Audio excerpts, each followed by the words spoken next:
दोस्तों ये कहानी है लूफी की, जो कि समुद्र में एक बड़े खजाने को ढूंढने निकलता है और इस सफर में उसे मिलते हैं कई सारे विलन्स और कई सारे अच्छे दोस्त। अब क्या लूफी उस खजाने को ढूंढ पाएगा और कैसा होगा उसका ये समुद्री एडवेंचर, चलिए देखते हैं इस पूरी कहानी में। तो कहानी की शुरुआत में हमें पायरेट्स यानी कि समुद्री लुटेरों की एक दुनिया को दिखाया जाता है, जहां का सबसे बड़ा पायरेट गोल्ड रोजर होता है। लेकिन गोल्ड रोजर को आज पकड़ लिया गया है और मरीन फोर्स यानी कि समुद्री सैनिकों के वाइस एडमिरल गार्प उसे सभी लोगों के सामने मारने लाते हैं, ताकि अब कोई भी पायरेट बनने के बारे में ना सोचे और इस दुनिया से सभी पायरेट्स खत्म हो जाएं। मगर ऐसा नहीं होता, क्योंकि गोल्ड रोजर अब तक का सबसे बड़ा पायरेट था और उसने अपनी पूरी जिंदगी में काफी सारा खजाना इकट्ठा करके कहीं छुपा दिया था। गोल्ड रोजर सबको बताता है कि उसने समुद्र में काफी सारा खजाना छुपा रखा है। गोल्ड रोजर सबसे कहता है कि समुद्र में जाओ और मेरा खजाना ढूंढ कर दिखाओ, और ये सुनकर लोगों में खजाने को ढूंढने का एक जज्बा पैदा हो जाता है। तभी गार्प ये देखकर तुरंत गोल्ड रोजर को मरवा देता है। मगर अब कई सारे लोग गोल्ड रोजर का खजाना ढूंढने के लिए समुद्र में जाकर पायरेट्स बनने लगते हैं। मतलब कि गार्प का पूरा प्लान उल्टा हो गया। वो चाहता था पायरेट्स खत्म हो जाएं, लेकिन गोल्ड रोजर के मरने के बाद पायरेट्स का एक नया युग ही शुरू हो गया और सभी पायरेट्स गोल्ड रोजर के खजाने को, जिसे वन पीस कहा जाता है, उसे ढूंढने निकल गए। अब कहानी 22 साल आगे आती है, जहां हमें एक लड़के मंकी डी लूफी को दिखाया जाता है। लूफी गोल्ड रोजर के खजाने यानी कि वन पीस को ढूंढकर पूरे समुद्र का सबसे बड़ा पायरेट बनना चाहता है, इसीलिए वो अपने सफर पर निकल चुका है। लेकिन अब पहले ही दिन जिस बोट पर वो बैठा था उसमें पानी आने लगता है। लूफी एक ड्रम में घुस जाता है और पानी में डूबने से बच जाता है। मगर फिर उसका ड्रम पानी में तैरते हुए 2 पायरेट्स के जहाजों के पास पहुंच जाता है, जिनके बीच आपस में लड़ाई हो रही थी। यहाँ बड़े जहाज की कैप्टन अलविदा होती है, जिसके ऊपर मरीन फोर्स ने काफी सारे पैसों का इनाम रखा था। अलविदा अपने साथियों के साथ मिलकर दूसरे जहाज के लोगों को मारकर बंदी बना लेती है। फिर अलविदा के साथी उसके जहाज का सामान लूटकर अपने जहाज पर लाने लगते हैं। इसी बीच ये लोग उसी ड्रम को उठाकर अपने जहाज में ले आते हैं, जिसमें लूफी छुपा हुआ था। फिर जब रात में सब सो रहे थे तो लूफी बाहर आता है। लूफी को यहाँ एक लड़का कोबी मिलता है, जो कि उसे देखकर डर जाता है। लूफी उसे शांत कराता है और कहता है कि वो उसे नहीं मारेगा। फिर लूफी कोबी को बताता है कि वो भी एक पायरेट है। कोबी कहता है कि तुम कोई पायरेट नहीं लगते। इस पर लूफी कहता है कि सारे पायरेट्स बुरे नहीं होते। अब इसी बीच हम लूफी के पास्ट को देखते हैं, जहां हमें पता चलता है कि लूफी बचपन से ही एक पायरेट बनना चाहता था और लूफी को शैंक नाम का एक पायरेट बहुत पसंद था और लूफी शैंक्स को अपना हीरो मानता था। अब जब शैंक्स अपने साथियों के साथ इस आइलैंड पर वापस आता है तो लूफी शैंक्स से उसे भी उसकी टीम में शामिल कर लेने के लिए कहता है। मगर शैंक्स उससे कहता है कि तुम अभी लुटेरे बनने के लिए तैयार नहीं हो, ये काम काफी खतरनाक है। मगर ये सुनकर लूफी जहाज पर एक ऊंची जगह पर जाता है और सबके सामने अपने चेहरे पर चाकू से एक निशान बनाता है, ताकि वो सबको दिखा सके कि अब वो बच्चा नहीं है और पायरेट बन सकता है। अब प्रेजेंट टाइम में कोबी ये सब सुनकर लूफी से कहता है कि तुम एक पायरेट बनने का सपना कैसे देख सकते हो। इस पर लूफी कहता है कि पायरेट्स बनकर हम समुद्र में अपने साथियों के साथ एडवेंचर कर सकते हैं और हम पायरेट्स बिल्कुल आजाद होते हैं। कोबी भी आजाद होना चाहता था, लेकिन वो कहता है कि इस जहाज की कप्तान अलविदा उसे आजाद नहीं होने देगी। अब तभी अलविदा के खटराटों की आवाज सुनकर लूफी कहता है कि क्या तुम लोगों ने किसी समुद्री मॉन्स्टर को पकड़ रखा है। इस पर कोबी कहता है कि ये अलविदा के खर्राटों की आवाज है। कोबी लूफी को ऊपर ले जाता है और कहता है कि अभी सब सो रहे हैं, इसीलिए तुम यहाँ से निकल जाओ। लूफी यहाँ से जा रहा था, लेकिन तभी उनकी आवाजें सुनकर सभी लोग जाग जाते हैं और अलविदा भी यहाँ आ जाती है। अलविदा को लगता है कि कोबी उसे धोखा दे रहा था, इसीलिए अलविदा अपने हथियार से इन दोनों पर हमला कर देती है, मगर लूफी उसे बचा लेता है। लूफी अकेले ही अलविदा और उसके सभी साथियों से लड़ता है और उसे गोलियों से भी कुछ नहीं होता। अलविदा अपना भारी भरकम हथियार उसके मारती है, लेकिन लूफी अपने शरीर को लचीला बनाकर अलविदा से बच जाता है। ये देखकर अलविदा भी हैरान हो जाती है। लूफी अपने पूरे शरीर को लचीला करके अपनी पावर से जहाज के दूसरी तरफ जाता है। तभी अलविदा आकर उस पर हमला करती है, लेकिन लूफी बच जाता है और उसके जहाज पर ही आग लग जाती है। अलविदा को काफी गुस्सा आता है, वो कोबी को मारने वाली थी, तभी लूफी बीच में आकर उसे बचा लेता है। इसके बाद लूफी अपने स्पेशल मूव गम गम पिस्तो करते हुए अलविदा को उड़ा देता है और अलविदा सबको अलविदा कहकर चली जाती है। यहाँ अब सभी लोग लूफी से डरकर हार मान लेते हैं और लूफी कोबी के साथ यहाँ से जाने लगता है। इसके बाद हम एक तलवारबाज रोरोनोआ जोरो को देखते हैं, जो कि सभी समुद्री पायरेट्स का शिकार करता है। यहाँ एक आदमी मिस्टर 7 जोरो को अपनी टीम में शामिल होने का ऑफर देता है, मगर जोरो उसे मना कर देता है। इसके बाद जोरो मिस्टर 7 से फाइट करता है। जोरो काफी अच्छा तलवारबाज था और वो अपनी दोनों तलवारों की मदद से मिस्टर 7 के 2 टुकड़े कर देता है और फाइट में जीत जाता है। वहीं लूफी और कोबी उस जहाज से निकल चुके थे। कोबी लूफी से पूछता है कि तुम्हें लचीले होने की पावर्स कैसे मिली। इस पर लूफी बताता है कि जब वो छोटा था और शैंक्स ने उसे अपनी टीम में शामिल करने से मना कर दिया था, तो गुस्से में उसने शैंक्स के खजाने में से एक डेविल फ्रूट खा लिया, जिसके बाद उसे ये लचीले होने की पावर्स मिल गईं। अब प्रेजेंट डे में कोबी पूछता है कि हमें कहाँ जाना है। इस पर लूफी कहता है कि हम ग्रैंड लाइन पर जा रहे हैं जहाँ वन पीस छुपा हुआ है। कोबी पूछता है कि क्या तुम्हें ग्रैंड लाइन का रास्ता पता है, लेकिन लूफी को ग्रैंड लाइन का रास्ता नहीं पता होता। अब यही कोबी बताता है कि उसका भी एक सपना है, वो मरीन बनना चाहता है और कमजोर लोगों की मदद करना चाहता है। ये सुनकर लूफी कहता है तो फिर ठीक है, हम पास के मरीन बेस पर चलते हैं, वहां से मुझे ग्रैंड लाइन का मैप मिलेगा और तुम वहां मरीन बनने के लिए रुक जाना। जिसके बाद ये दोनों मरीन बेस पर जाने लगते हैं। इसी दौरान हम एक लड़की नामी को देखते हैं जो कि एक छोटी सी बोट पर मर रही थी। तभी उसे एक बड़ी बोट दिखती है जिसमें 2 आदमी थे। नामी उनसे मदद मांगती है, लेकिन नामी देखती है कि ये दोनों तो लुटेरे हैं, इसीलिए नामी अपने पास रखे एक बॉक्स को बचाने लगती है। ऐसा लगता है कि उसमें कोई खास खजाना है और ये देखकर वो दोनों लुटेरे अपनी बोट से उतरकर नामी की बोट में आकर उस बॉक्स को खोलने लगते हैं। लेकिन जब वो दोनों वो बॉक्स खोलते हैं तो उसमें कुछ भी नहीं होता और यही नामी इनकी बोट चुरा कर ले जाती है। इसके बाद नामी भी पास ही के मरीन बेस पर आ जाती है। यहीं कोबी और लूफी एक बार में खाना खा रहे थे और यहीं जोरो भी आ चुका था। यहाँ एक छोटी लड़की जोरो के लिए राइस बोल बनाकर लाती है, लेकिन यहाँ के मरीन कैप्टन मॉर्गन का बेटा हेल्मेपो आकर उन्हें गिरा देता है और फिर उस लड़की से बदतमीजी से बात करता है। ये देखकर जोरो उसे माफी मांगने के लिए कहता है, लेकिन वो अपनी तलवार निकाल लेता है। तभी जोरो उससे फाइट करता है। फिर और मरीन ऑफिसर्स आकर जोरो पर हमला कर देते हैं, लेकिन जोरो उन सबको बिना तलवार निकाले ही हरा देता है। तभी मौके का फायदा उठाकर नामी भी एक मरीन ऑफिसर को बेहोश करके एक कोने में ले जाती है। यहाँ कोबी एक टेबल के नीचे छुपा हुआ था और लूफी मजे से फाइट देख रहा था। यहीं जोरो मरीन सैनिकों को मारकर कैप्टन के बेटे को मारने वाला था। तभी वो कहता है कि मुझे छोड़ दो, तुम जो मांगोगे मेरे डैड तुम्हें दे देंगे। ये सुनकर जोरो अब मरीन कैप्टन मॉर्गन के पास अपना इनाम लेने आता है, क्योंकि वो पायरेट्स को मारता था। लेकिन मॉर्गन उसे इनाम देने के लिए कहते हैं कि तुम्हें मेरे पास 7 दिनों तक कैद रहना होगा। ये सुनकर जोरो कहता है कि मुझे कैद करने की कोशिश की तो सबसे पहले तुम्हारा पिल्ला मरेगा। तभी ये सुनकर मॉर्गन का बेटा भड़क जाता है, मगर उसके डैड उसे ही दूर फेंक देते हैं। इसके बाद मॉर्गन जोरो से कहता है कि तुम्हारी इस हरकत के बाद कोई भी मरीन बेस तुम्हें इनाम नहीं देगा, इसीलिए तुम हमारे साथ काम करने लगो या फिर 7 दिनों तक यहाँ कैद रहो। ये सुनकर जोरो मॉर्गन के साथ काम करने से मना कर देता है और 7 दिनों के लिए कैद हो जाता है। फिर अगले ही दिन लूफी ग्रैंड लाइन के मैप को छुड़ाने के लिए यहाँ आ जाता है। लूफी जोरो को देखकर उसे आजाद करा देता है। इसके बाद लूफी उसी रास्ते से वापस चला जाता है। यही नामी भी उसी मरीन ऑफिसर की यूनिफॉर्म चुराकर अंदर घुस गई होती है। नामी भी ग्रैंड लाइन का मैप चुराने आई थी, लेकिन वही ऑफिसर यहाँ आकर नामी को पहचान लेता है।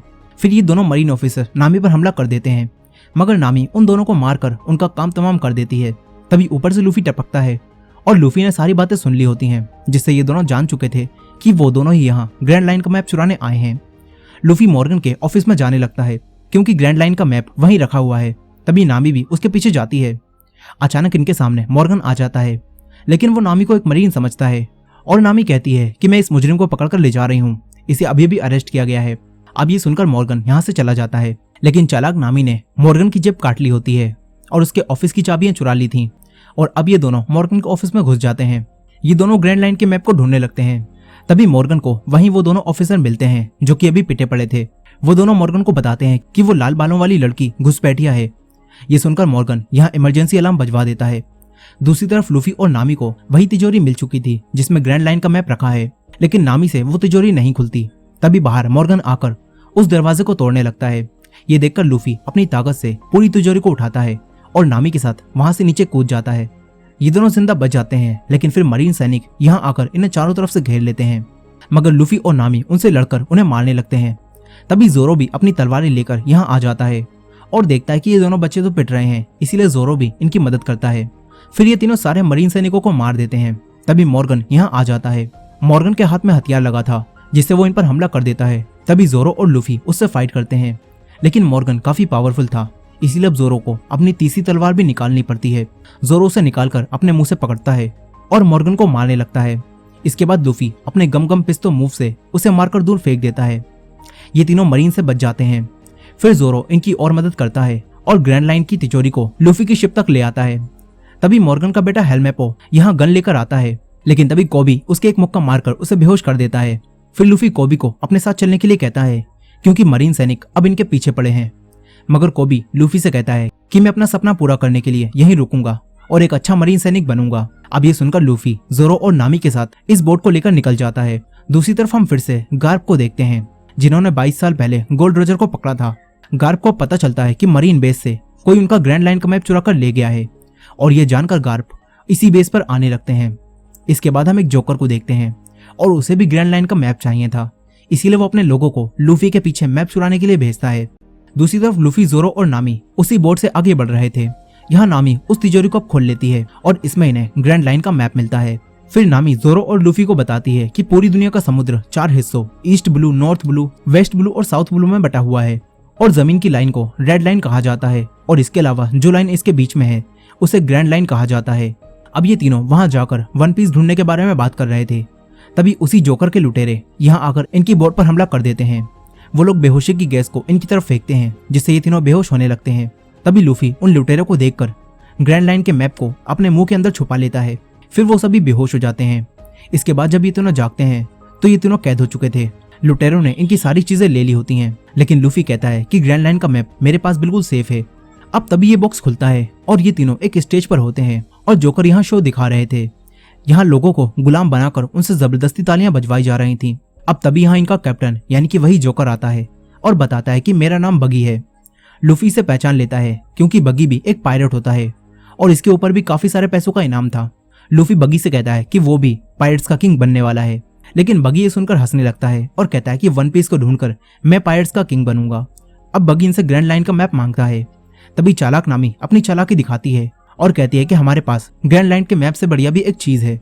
ये कहकर नामी लूफी की टोपी को उछाल देती है और यहाँ से भाग जाती है। लूफी अपनी टोपी को पकड़ने के लिए अपना हाथ लंबा करता है और सभी लोग उसे देखते ही रह जाते हैं। वहीं नामी जब सर्कस से बाहर पहुंचती है तो देखती है कि बगी ने इन लोगों के पूरे शहर को तबाह कर दिया है। अब तभी बगी के लोग आकर नामी को पकड़कर वापस बगी के पास ले जाते हैं। इसके बाद बगी के साथी जोरो और नामी को पकड़कर यहाँ से ले जाते हैं। यहाँ बगी लूफी से उस मैप के बारे में पूछता है, लेकिन लूफी उसे मैप के बारे में कुछ भी नहीं बताता। इस पर बगी उसके हाथ पैरों को बांधकर उसे खींचने लगता है, लेकिन लूफी को कोई फर्क नहीं पड़ता, उल्टा उसे तो और मजा आ रहा था। तभी बगी लूफी की टोपी को देखकर उसे पहचान लेता है और कहता है कि ये तो शैंक्स की टोपी है। बगी कहता है कि तुम्हारी उम्र में मैं और शैंक्स भी एक ही टीम में थे, लेकिन फिर शैंक्स ने भी मुझे धोखा दे दिया। अब यहाँ बगी लूफी से मैप लेने के लिए यहाँ एक बच्चे को मारने वाला था। तभी लूफी अपने आप को छुड़ाता है और गमगम पिस्तौल करते हुए बगी की गर्दन उड़ा देता है, मगर सर अलग होने के बाद भी वो जिंदा रहता है। इसके बाद बगी बताता है कि मैंने भी तुम्हारी तरह डेविल फ्रूट खाया था जिससे मुझे ये पावर्स मिली हैं। इसके बाद बगी बेहोशी की गैस की मदद से लूफी को दोबारा बेहोश कर देता है। दूसरी तरफ जोरो और नामी अब कैद हो चुके थे, लेकिन नामी के पास ताले को खोलने के लिए एक चाबी थी। नामी उससे वो लॉक खोलने की कोशिश करती है। तभी यहाँ बगी का एक आदमी आ जाता है। जोरो ने इस आदमी के भाई को और इसके पुराने साथियों को पहले दौड़ा दौड़ा कर मारा था, इसीलिए अब ये जोरो को मारने वाला था। वो जोरो को घुमाता है और उसके चाकू मारने लगता है, लेकिन ये प्रो निशानेबाज था, इसीलिए इसका एक भी निशाना ठीक नहीं लगता। अब तभी नामी लॉक खोल लेती है और इसके एक लात मारती है। इसके बाद जोरो इसे पकड़ लेता है। फिर नामी उसे छुड़ाती है और जोरो इस लुटेरे को आसानी से बेहोश कर देता है। वहीं दूसरी तरफ गार्प, जो कि इस बेस के वाइस एडमिरल हैं, वो यहाँ पहुंच जाते हैं। यहाँ मॉर्गन उनसे झूठ बोल रहा था और बता रहा था कि उसके बेटे की गलती की वजह से वो पायरेट ग्रैंड लाइन का मैप चुराकर यहाँ से ले गए। मॉर्गन कहता है कि कोबी, जो कि नया कैडेट है, उसने मेरे बेटे को बचा लिया, नहीं तो वो भी मारा जाता। अब गार्प कोबी को देखकर सब कुछ समझ जाता है कि कोबी लूफी के साथ मिला हुआ है, इसीलिए गार्प कोबी को अकेले में मिलने के लिए बुलाता है और पूछता है कि तुम उन पायरेट्स के साथ कब से काम कर रहे हो। यहाँ गार्प का साथी कहता है कि एक बार में तुम्हें लूफी के साथ देखा गया था, इसीलिए अब हमें सच बताओ। ये सुनकर कोबी गार्प को सब कुछ सच बता देता है कि लूफी ने मुझे अलविदा से छुड़ाया था, फिर वो यहाँ आ गया और क्योंकि वो हमेशा से मरीन बनना चाहता था, इसीलिए वो मरीन बनने के लिए यहीं रुक गया। गार्प समझ जाता है कि लूफी सच कह रहा है, इसीलिए गार्प कोबी को लूफी को पकड़ने के लिए अपनी टीम में शामिल कर लेता है। वहीं दूसरी तरफ बगी ने लूफी को एक टैंक में कैद कर दिया होता है जिसमें समुद्री पानी भर रहा था और समुद्री पानी की वजह से लूफी की ताकतें कमजोर पड़ चुकी थीं। यहाँ बगी दोबारा से लूफी से वो मैप मांगता है, मगर लूफी उसे वो मैप नहीं देता। तभी बगी टैंक में पानी की स्पीड बढ़ा देता है। इसी दौरान हम छोटे लूफी को देखते हैं जो कि शैंक्स के उसे छोड़कर जाने से दुखी था। तभी यहाँ एक और पायरेट अपने साथियों के साथ आता है और लूफी को परेशान करने लगता है, मगर तभी शैंक्स अपने साथियों के साथ यहाँ आ जाता है और उस पायरेट की टीम की लंका लगा देता है। तभी वो पायरेट लूफी को लेकर समुद्र में चला जाता है, मगर तभी इनकी बोट पर एक बड़ा सा जीव हमला कर देता है जिससे वो पायरेट पानी में डूबकर मर जाता है। यहाँ लूफी भी पानी में डूबने लगता है। तभी शैंक्स आकर उसे बचा लेता है। फिर वो मॉन्स्टर पानी से बाहर आता है और इन पर हमला करता है। शैंक्स बीच में आकर लूफी को बचा लेता है। इसके बाद शैंक्स उसकी आंखों में आंखें डालकर देखता है और उसे डराकर भगा देता है, मगर उस मॉन्स्टर ने शैंक्स का एक हाथ खा लिया होता है और ये देखकर छोटे लूफी को काफी दुख होता है, मगर इससे लूफी समझ जाता है कि वो भी पायरेट बनने के लायक नहीं है। इसके बाद शैंक्स लूफी को छोड़कर चला जाता है, लेकिन जाते समय शैंक्स लूफी को अपनी टोपी देता है और लूफी के पास शैंक्स की ये आखिरी निशानी थी। लेकिन अब प्रेजेंट टाइम में बगी उसी टोपी को खराब करने लगता है। लूफी को ये देखकर काफी गुस्सा आता है। तभी यहाँ जोरो और नामी आ जाते हैं और टैंक को झटका देते हैं। बगी अपने साथियों को देखता है, लेकिन जोरो और नामी मिलकर पहले ही उसके सारे साथियों को सफाया कर चुके थे। इसके बाद टैंक भी टूटता है और लूफी बाहर आता है। तभी लूफी के अंदर से वो मैप बाहर आ जाता है, लेकिन लूफी के लिए मैप से पहले उसकी टोपी जरूरी थी। लूफी टोपी को उठाता है। इसी बीच बगी वो मैप उठा लेता है। तभी जोरो उसे तलवार से मारता है, लेकिन अपनी स्पेशल पावर की मदद से बगी जोरो से बच जाता है। वो अपने शरीर के कई सारे टुकड़े करके जोरो और नामी पर हमला करके उन्हें मारता है। तभी लूफी बगी से फाइट करने के लिए उठता है और उसे मारने लगता है, लेकिन बगी लूफी पर भी भारी पड़ रहा था। तभी लूफी को यहाँ कई सारे बॉक्स दिखते हैं। लूफी नामी को वो बॉक्स दिखाता है। इसके बाद जोरो और लूफी मिलकर बगी के टुकड़ों को पकड़कर उस बॉक्स की तरफ फेंकते हैं और नामी उन्हें कैद कर देती है। फिर बगी अब छोटा हो जाता है। इसके बाद लूफी उसे अपने स्पेशल मूव से यहाँ से उड़ा देता है। फिर लूफी वो मैप नामी के हाथों में सौंपता है, क्योंकि अब वो तीनों अच्छे दोस्त बन चुके हैं। इसके बाद लूफी, जोरो और नामी यहाँ कैद लोगों को आजाद कराते हैं। दूसरी तरफ गार्प ने वहाँ के कैप्टन मॉर्गन को कैद कर लिया होता है, क्योंकि कैप्टन मॉर्गन एकदम भ्रष्ट कैप्टन था। इसके बाद गार्प कुछ नए मरीन सैनिकों को लेकर खुद लूफी को पकड़ने का फैसला करता है। उसके नए मरीन सैनिकों में मॉर्गन का बेटा हेलमेपो और कोबी भी शामिल होते हैं और ये लोग लूफी को पकड़ने के लिए समुद्र में निकल जाते हैं। वहीं लूफी उन लोगों को आजाद कराने के बाद जोरो और नामी के साथ अपने सफर पर निकल चुका था। तभी हम नामी को देखते हैं, जो कि किसी से फोन पर बात करती है और कहती है कि मेरे पास ग्रैंड लाइन का मैप है और मैं आ रही हूँ। यानी कि नामी इन्हें धोखा दे रही है। अब इसके बाद हम 7 साल पहले के साइरप विलेज को देखते हैं, जहाँ एक बच्चा उसोप हमेशा शोर मचाकर सबको डराता है और कहता है कि लुटेरे आ रहे हैं। शुरू में सभी लोग उसकी बातों को सच समझकर उससे डरते थे, लेकिन कुछ सालों बाद ही लोग समझ गए कि उसोप झूठ बोलता है, इसीलिए अब कोई भी उसकी बात पर विश्वास नहीं करता। कहानी प्रेजेंट डे में आती है, जहाँ उसोप अब बड़ा हो चुका है, लेकिन अब भी वो सबसे कहता है कि लुटेरे आ रहे हैं, लेकिन अब भी कोई उसकी बातों पर विश्वास नहीं करता। अब यही लूफी और उसके दोस्त आगे बढ़ रहे थे, लेकिन उनका जहाज खराब हो जाता है। इसीलिए ये लोग नया जहाज खरीदने के लिए उसोप के आइलैंड पर आ जाते हैं और अपने जहाज को पानी में डुबो देते हैं, ताकि कोई भी इन्हें ना ढूंढ पाए। दूसरी तरफ गार्प लूफी को ढूंढने के लिए आगे बढ़ रहा था। तभी गार्प देखता है कि कोबी इस जहाज पर बाकियों से अच्छा काम करना जानता है, इसीलिए गार्प कोबी को अपने साथ ले जाता है और हेलमेपो से काम करने के लिए कहता है। वहीं दूसरी तरफ उसी जोकर बगी ने अपने सारे पार्ट्स फिर से निकाल लिए होते हैं, लेकिन फिर एक आदमी उसके पास आता है और कहता है कि तुम्हें आर्लोंग ने बुलाया है, मगर बगी आर्लोंग के पास जाने से मना कर देता है। तभी वो फिशमैन बगी के 2.5 किलो का हाथ मारकर उसे बेहोश करता है और अपने साथ ले जाता है। वहीं लूफी और उसके साथी जहाज देख रहे थे। तभी लूफी को एक जहाज पसंद आ जाता है और इसी जहाज पर लूफी को उसोप मिलता है। उसोप इस जहाज की देखभाल करता था और वो कहता है कि अगर तुम्हें ये जहाज खरीदना है तो मैं तुम्हें अपनी दोस्त से मिलवा सकता हूँ, उसका ही ये जहाज है, बल्कि उसका ही ये पूरा आइलैंड है। ये सुनकर लूफी, जोरो और नामी उससे मिलने के लिए तैयार हो जाते हैं। इसके बाद उसोप उन्हें अपनी दोस्त के घर ले जाता है। ये घर काफी बड़ा होता है। फिर यहाँ एक लड़की आती है, वो अपने बटलर क्लाहाडोर के साथ थी और आज काया का 18वां जन्मदिन था। उसोप काया को बर्थडे विश करता है और लूफी, जोरो और नामी को अपना साथी बताता है। फिर काया उसोप और उसके साथियों को आज यहीं डिनर करने के लिए कहती है। इसके बाद क्लाहाडोर इन्हें नहाकर कपड़े बदल लेने के लिए कहता है। यहाँ काया के मॉम डैड की डेथ हो चुकी थी और काया भी काफी बीमार रहती थी, इसीलिए उसके नौकर और क्लाहाडोर ही पूरा घर संभालते हैं। अब इसके बाद हम काया को देखते हैं, जो कि अकेली रूम में बैठी थी। तभी खुफिया रास्ते से उसोप उसके पास आता है और उसे गिफ्ट के तौर पर समुद्री मोती देता है। उसोप काया को खुश करने के लिए उसे झूठी झूठी कहानियां सुनाता है कि वो बड़े बड़े एडवेंचर कर चुका है। तभी काया को खांसी आती है। उसोप उसे उसकी चाय पिलाता है, जिससे काया को थोड़ा अच्छा महसूस होता है। यही लूफी और नामी इतने सारे कपड़े देखकर कंफ्यूज हो रहे थे कि वो कौन से कपड़े पहने। अब तभी यहाँ जोरो आता है और लूफी और नामी से पूछता है कि क्या काया के साथ जो आदमी था, क्या वो तुम्हें जाना पहचाना लग रहा था? लेकिन नामी और लूफी मना करते हैं। वहीं वो आदमी क्लाहाडोर अपनी चिकनी चोपड़ी बातों से काया का दिल जीत लेता है। काया उसे अपना अच्छा दोस्त मानती है, मगर हकीकत में क्लाहाडोर दोनों नौकरों के साथ मिलकर काया को मारने का प्लान बना रहा था, ताकि इस आइलैंड पर वो राज कर सके। और इसी वजह से क्लाहाडोर रोज काया को थोड़ा थोड़ा जहर दे रहा था, जिस वजह से काया लगातार बीमार रहती है। यहाँ काया के शेफ ने कई सारा जहरीला सूप बनाया होता है ताकि वो लोग काया को मार सकें। वहीं दूसरी तरफ गार्प कोबी को अपने साथ गेम खेलने के लिए कहता है। वो दोनों गेम खेलने लगते हैं और गार्प उसे गेम खेलते हुए समझाता है कि अगर तुम हार के बारे में सोचते रहोगे तो तुम हारते ही रहोगे, इसीलिए तुम्हें जीत के बारे में सोचना होगा। इसके बाद जब कोबी जीत के बारे में सोचता है तो वो गार्प को भी गेम में हरा देता है। वहीं दूसरी तरफ लूफी, जोरो और नामी पार्टी का मजा ले रहे थे।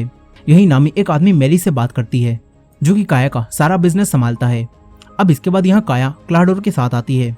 फिर काया मेरी से मिलती है। जोरो क्लाडोर से बात करता है और पूछता है कि क्या हम पहले मिल चुके हैं, तुम मुझे जाने पहचाने लगते हो। लेकिन क्लाडोर मना कर देता है। यही मेरी काया से कुछ बात करना चाहता था, लेकिन क्लाडोर उसे रोक देता है और सबको खाना खाने के लिए कहता है। फिर जब ये सब लोग खाना खा रहे होते हैं तो इसी बीच लूफी काया से उसी जहाज के बारे में बात करता है। काया कहती है कि मेरे मॉम डैड के जाने के बाद जहाजों का बिजनेस मेरी संभालते हैं, लेकिन आज रात के बाद सब बदल जाएगा क्योंकि आज मैं 18 साल की हो जाऊंगी और सारा बिजनेस मेरे पास आ जाएगा। यह सुनकर लूफी काया को बताता है कि हम पायरेट्स हैं और हम लोग ग्रैंड लाइन की तरफ जा रहे हैं, इसीलिए हमें तुम्हारा वो जहाज चाहिए। अब तभी काया की तबीयत खराब होने लगती है। ये देखकर क्लाडोर इन सबको यहाँ से जाने के लिए कहता है, मगर काया कहती है कि आज रात इन्हें यहीं रुकने दो। ये सुनकर क्लाडोर भी चुप हो जाता है और काया को उनके रूम की तरफ ले जाने लगता है। दूसरी तरफ हेलमेपो गार्प को आकर बताता है कि हमें एक आइलैंड के पास लूफी के जहाज का सामान मिला है। ये सुनकर गार्प कोबी को उस आइलैंड पर जाकर लूफी को पकड़ कर लाने के लिए कहता है। यहीं काया के घर में क्लाडोर मैरी को जान से मारने जाता है क्योंकि मैरी काया को सब सच बताने वाला था। यहाँ हम देखते हैं कि क्लाडोर के पास भी स्पीड और ब्लेड की पावर्स हैं जिनसे क्लाडोर मैरी को जान से मार देता है। इसके बाद हम फिर से बगी को देखते हैं जिसे वही फिशमैन पकड़कर आर्लोंग के पास ले आया था और आर्लोंग बकी से कहता है कि मैं पूरे ईस्ट ब्लू का सबसे बड़ा पायरेट हूँ, इसलिए अगर तुम यहाँ कुछ भी लूटमार करोगे तो मुझे मेरा हिस्सा देना होगा। ये सुनकर बगी कहता है कि वो कुछ भी नहीं कर पा रहा, बल्कि लूफी नाम का एक लड़का पूरे ईस्ट ब्लू में घूम रहा है और उसने ग्रैंड लाइन का मैप भी चुरा लिया है।